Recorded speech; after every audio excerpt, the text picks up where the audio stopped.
everybody, Punisher88 here, coming at you once again with another weekend review. And today I'm reviewing Justice League issue 44.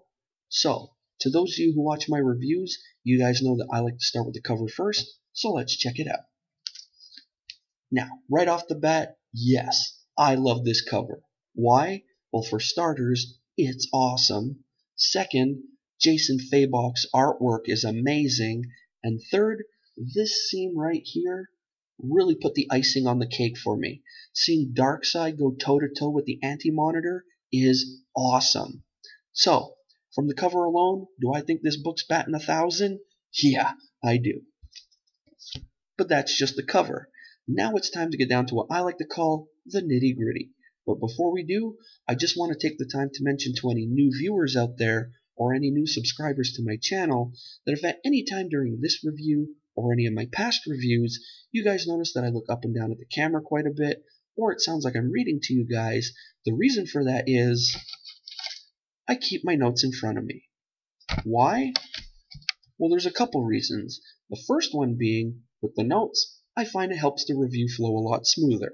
Second, with the notes in front of me, let's say I'm reading part of the review and I get stuck. I can backtrack and then keep going. And third, well, basically when it comes to memorizing text, it has never been one of my strong suits. So therefore, the notes are actually a help aid.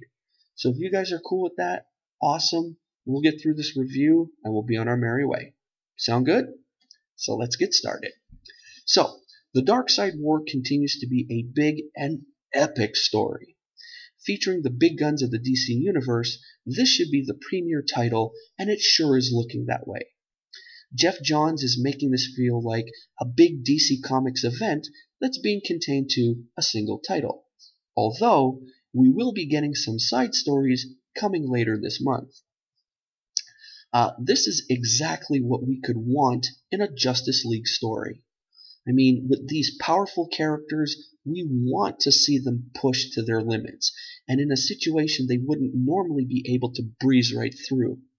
And, caught in the middle of a fight between Darkseid and the Anti-Monitor, I mean, it doesn't get much bigger than this. Now, while this is a mission that will test the entire Justice League, we do see them spread apart a little. Batman and his newly acquired Mobius chair are off on a side mission with Green Lantern to seek out even more information about Anti-Monitor. Superman and Lex Luthor are also separated, and something's come up to cause them to fight each other. Now, as the League gets involved in the battle, there will be some repercussions and possible casualties. And you can expect some big revelations and consequences here as well.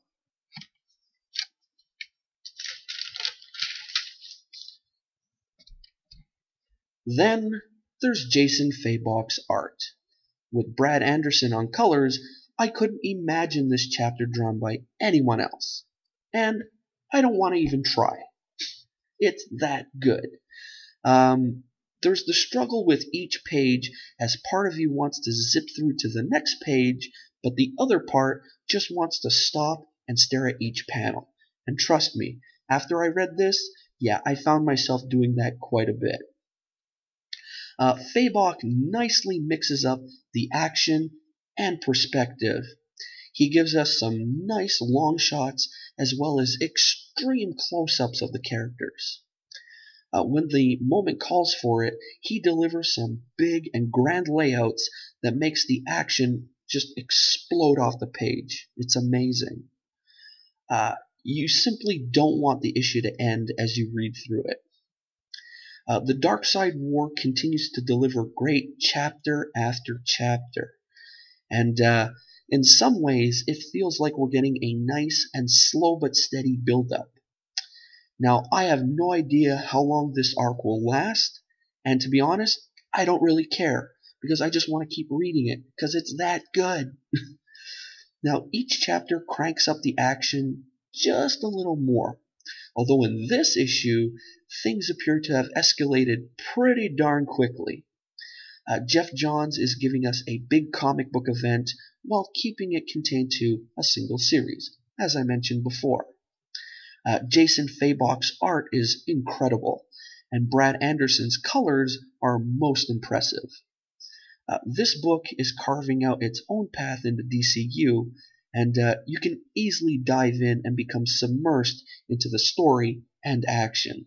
And trust me, there is plenty of action. It's not often a comic story can suck you in and completely grasp your attention. Now, my question is, when can I read the next chapter? Point final. So anyway, there's your weekend review, folks. I hope you enjoyed it. If you did, give her a thumbs up. If not, give her a thumbs down. If I get a thumbs down, it just means I gotta work harder on pleasing you guys. That's right. Also, if you enjoy reviews like this one, take a look around my channel. I got plenty of them. And I do a new review every Thursday and every Saturday, if I'm able to. Thursday is a current review, and Saturday is one of either a back issue review, a hot topic review, or a review of something that just really catches my eye. If you're into unboxings, I do a new unboxing every 2 months, since I am a member of the Marvel Collector Corps. And also, if you're into backstories on lame comic book characters, well, every Wednesday, I pick a character at random, and I give you guys the dirt. I give you their first appearance, who created them, and a whole bunch of other stuff. And also, if you're into comic book hauls and whatnot, I got plenty of those too. Also, while looking around, make sure to comment on anything, because I love reading viewer comments. And also, like or dislike anything you see, because let's face it, no one's perfect, right? And then, when all is said and done, make sure to click that subscribe button. Alrighty? So, that's it for me, folks. But stick around, because I do have another What's What coming up. So, till then, this is Punisher 88, signing off. See ya!